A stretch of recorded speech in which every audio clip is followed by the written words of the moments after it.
We had spent a lot of time discussing the search. To start out with, before we could do the search, we had to put into position the food and oxygen and tents that we needed up high. So there was a whole logistical foundation upon which the search was built, and we made a conscious decision to do the search initially and not do summit bids initially, which would have been a big temptation. The weather was good in early May and late April, and certainly with supplies up high on the mountain, we could have launched summit bids 2 or 3 weeks earlier than we did, but we decided that our priority was to do the search.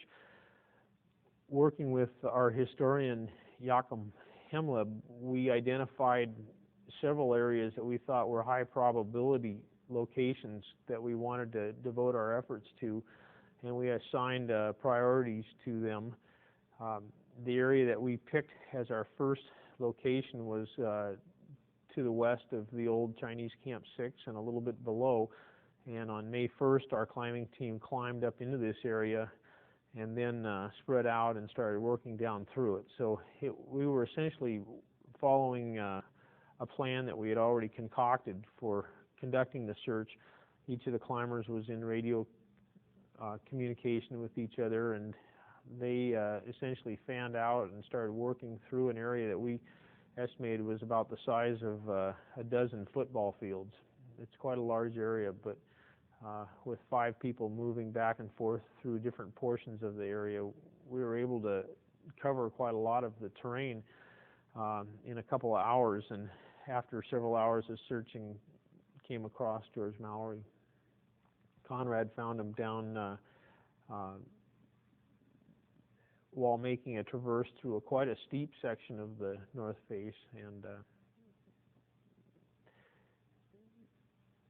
the rest is history.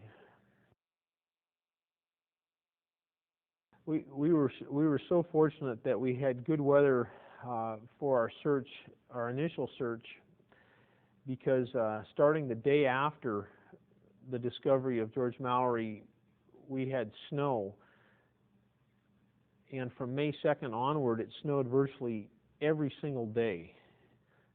By the time we were ready to launch summit bids on May 17th, there had been a significant amount of snow on the upper mountain, and we decided at that point that the chance of finding Andrew, Irvine, or making significant other discoveries was severely hampered by the weather and conditions, and we decided it was better to go back to the known site, which we thought we could find again, and make a thorough search of the area surrounding the George Mallory burial and look for evidence of the camera.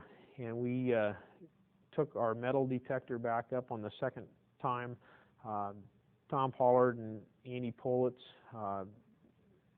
actually had some difficulty finding George. They ended up having to traverse back and forth through the area several times before they were able to find him again, just to give an idea of how hard it was to find him with the fresh snow and having buried him.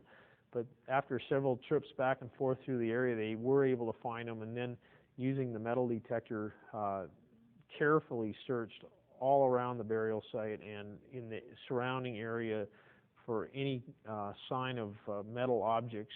In particular, we were looking for the camera, and we concluded after that second search that there was no camera anywhere near him.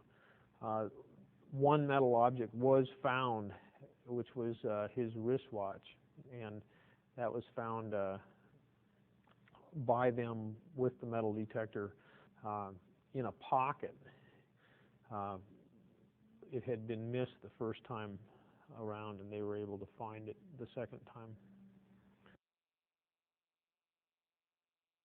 We want the world to know that there's no reason to go back to George Mallory. George Mallory has been buried. The area has been carefully searched. There's no reason for anyone to ever go back and revisit that grave site.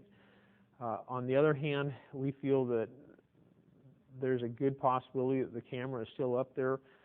We know that the second body was seen in 1975 by the Chinese. We know that both Mallory and Irvine had cameras with them on summit day, and so we still think there's a good chance that there is a camera on the mountain, and that Andrew Irvine, if he were found, might well hold that important clue.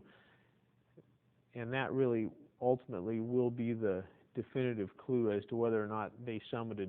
Presumably, if they did make the summit, they took a picture, and if that image can be recovered from the camera, then it will solve the mystery.